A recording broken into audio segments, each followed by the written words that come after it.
painting pals, welcome back to Mandy's Minis, and I'm so glad you've joined us. But if you haven't seen my recent OSL video, you know the one featuring red, stop and watch that one now, because today we're expanding on what we learned from that video and taking it to the next level.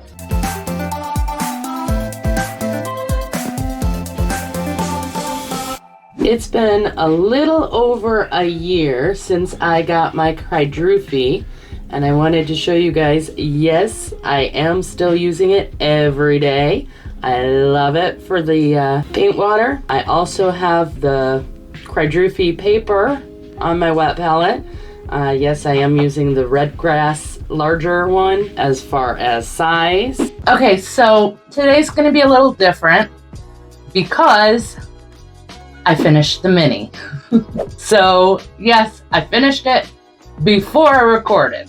So the nice thing is that allows me to kind of show you what I was doing while I was doing it without just referring back to the painting footage. A little bit of explanation here. Today, I have a wonderful fire breather. It's a little circus figure from Soul Good Games. They had seen the pictures of the red that I did for Mammoth Factory and asked if I could do something like that for them. So I said, sure, send me this figure and I will do it. But I didn't want to do just the same thing. I mean, first off, I just did that. Secondly, I want to focus on improvement for myself this year. So I really wanted to push myself and do a little bit more. I decided to do multiple lighting sources. She's on a stage. They actually have, it's really cool. They have a whole 3D, well, not 3D, but they have a whole stage that you can 3D print that goes behind her. We didn't print that. I just have the figure, but still it is a stage. So I thought, what better than to do stage lighting? And it's a circus, so of course they're multicolored. So I have not one, not two, not three, but 4 lighting sources on this figure. And this is just a lot of fun, another way of doing more with your minis. So even when you're doing OSL, it doesn't have to be just one point.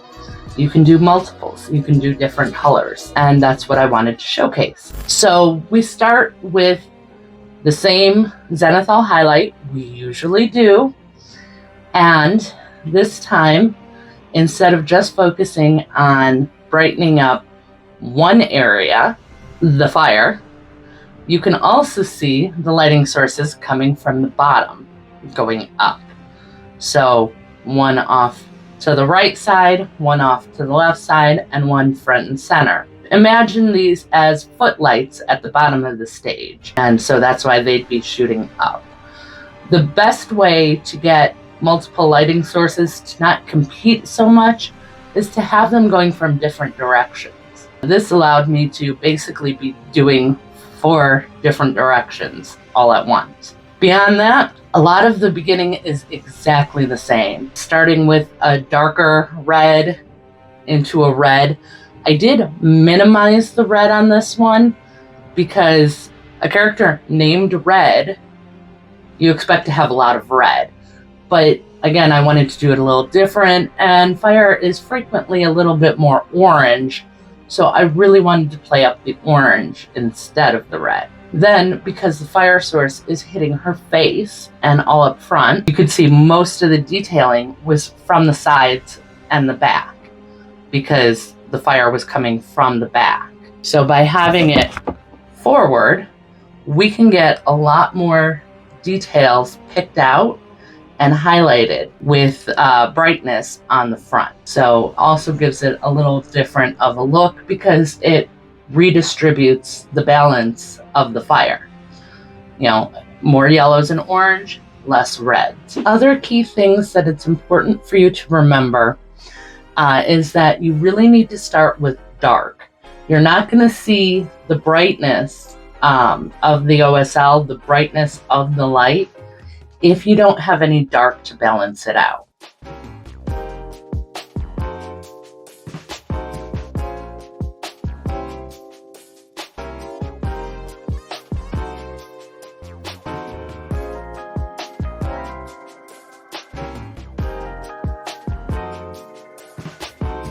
All right, so here's a little update.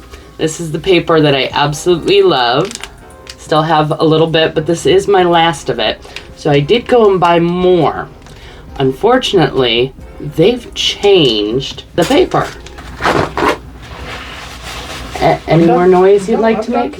You're still making noise with that. Sorry. So, we're going to take a look at this new paper and see how it compares, because they told me that it's their new paper and should be great. So, taking out a sheet, honestly, it feels thicker and waxier. So, just going by initial, I mean, it looks the same, but it does not feel the same.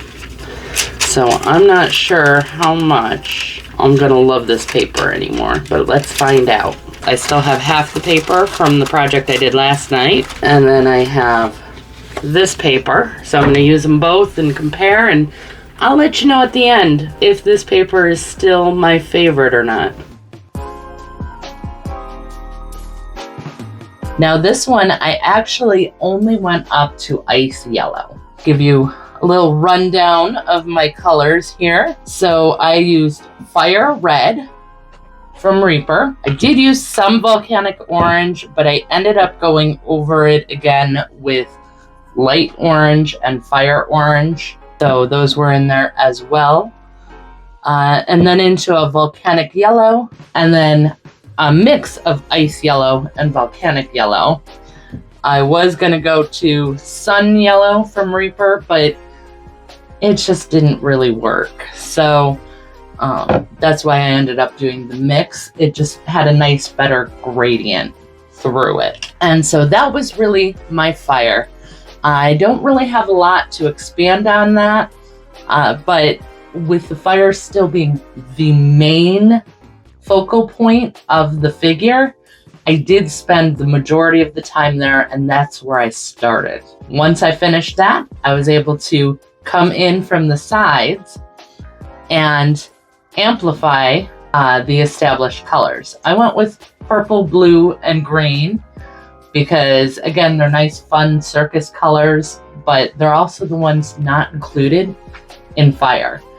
It really wouldn't be as effective in selling the effect if I used red down at the bottom, for example. So that's why I wanted to make sure that they were clear, contrasting colors or different colors to the fire. If you're doing a magic fire, like let's say we were doing blue fire for the main fire, then of course you'd want to do other colors from the other direction, you know, a nice red, purple if you want to keep everything cool tone, green. This is not a color theory video, so I don't want to go into that too much, but I promise I will have a color theory video coming soon. It's just, I know that's a little bit of a boring topic, and I'm trying to think of a way to make it a little more interesting and only focus on the relevant parts. But the challenge is what's relevant varies depending on color scheme and figure and what you want to do. So I'm not exactly sure how to approach that one yet. So stay tuned, subscribe, ring the bell if you want to get notified when that video is ready. For now, that one's just simmering in my head still. Moving on to the colored lights, I started with the green, that one being the furthest off. And I wanted to make sure that I only focused on the under bits, because if the light's coming up from below, then it's not going to hit the top of everything. It's going to be shadowed there. And it wouldn't actually be shadowed there because the light from the fire is brightening it.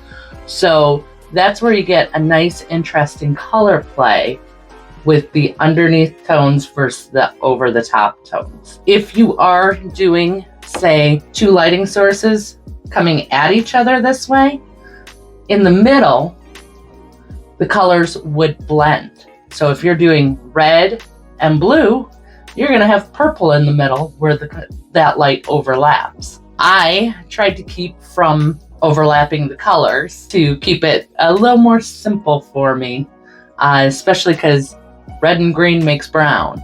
orange and blue mixed brown, purple and yellow mixed brown. So mixing the colors is not going to really get me any good look or any real solid OSL. So now for the greens, I use AK Interactive Deep Green and Reaper Ghost Fire Green. And again, a mix of them. I just wanted to keep it a little simple. So the green and purple only have 2 colors each. Sunset Purple from Scale Color and Reaper Amethyst Purple. Now for the blue, I got a little more interesting because some of the blues quickly tilt to another shade. Some of them go a little more green. Some of them go a little more gray. So I wanted to be very specific. So I went with Scale Color Navy Blue for the darker area, Scale Color Tesla Blue for a nice bright blue, and then went up to Deep Sky for my highlights in the blue area. I also kept the blue area most minimized because that was the one that was direct on to the figure, and it had the most potential to overlap if I made that light too intense. So I kept it down and kept it to a minimum as much as possible. The other thing you want to remember as you're highlighting up, materials reflect light differently. I made the suit very shiny and reflective. Your skin is very shiny and reflective. I made the jewel in her neck piece, that would have been metal and a gemstone, so very reflective on both ends there. The rest of the collar piece and the overskirts above, around her outfit, I kept those very minimal as far as the reflection point, so they don't actually go up as high as the other ones. Boots, I made a little more reflective, just to pull more of that light down, because I thought that would be a fun effect.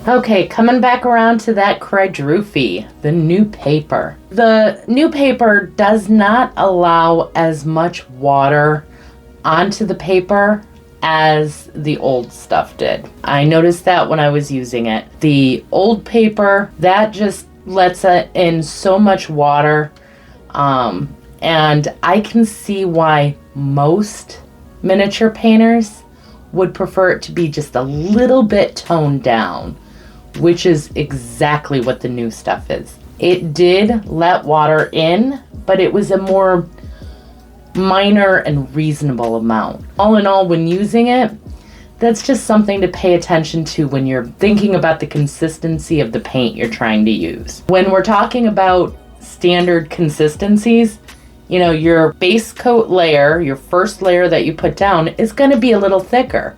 So the fact that it's slower to let that water in is a good thing. It means when you're doing your base coating, you're going to have less water and therefore thicker paint. But as you get onto the more detailed sections, the paper will have let enough water in that it'll have thinned out a bit to give you a better consistency for other uses. If you want a glaze consistency though, you're still going to have to add more water yourself unless you leave it overnight. Overnight seemed to have let in so much water that everything from yesterday is now glaze consistency. Overall results, I still love quadruphe. I still highly recommend it, and I still have a discount for you wonderful viewers.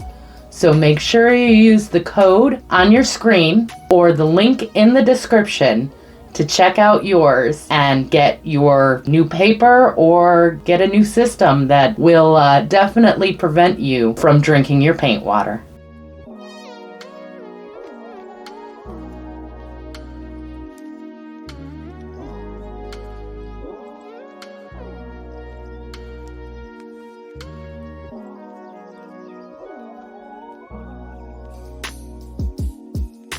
And that's it. As you can see on the fire, I really did the same effect, the black at the tip, and then all the way down to the brighter point where the fire is most intense.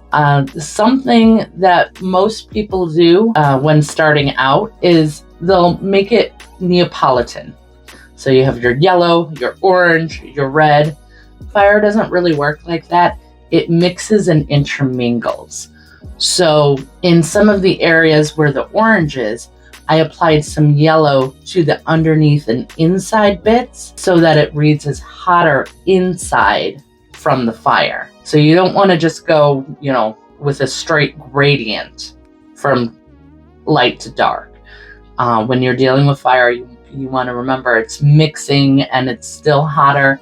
The tip is going to be hotter than anything else, but the inside of the middle is going to be hotter than the outside of the middle. Hope that makes sense. If not, let me know in the comments. I'd be happy to clarify or try and make it better if it doesn't. Final photos, you can see her beautiful lighting scheme. I think this one is very fun. I love the way the bright green and purple and blue just kind of add that little pop, that extra little something at the bottom. But I especially love the brightness that I was able to bring in the face. That was one thing that on one hand, it was really nice to not paint the face and have to even worry about eyes on red, but it was really nice to get to do a piece where I could focus on the face and make sure that looked really amazing. Thank you so much for watching this one. I hope you enjoyed it, and I hope you actually learned something from this. There were quite a few little tips and tricks just thrown at you, but hopefully you were able to extrapolate those, and I can't wait to see the OSL that you are able to do. So be sure you share those with me. Tag me on social media. I'm on Facebook, Instagram. That's about it. So a big thank you to our patrons. We really appreciate all your support and all you're able to help us with. And a big thank you to you for making it to the end of the video. Not everyone does that, so congratulations. I can't talk anymore, so I'm going to go ahead and call it here. Until next time, have fun and keep creating.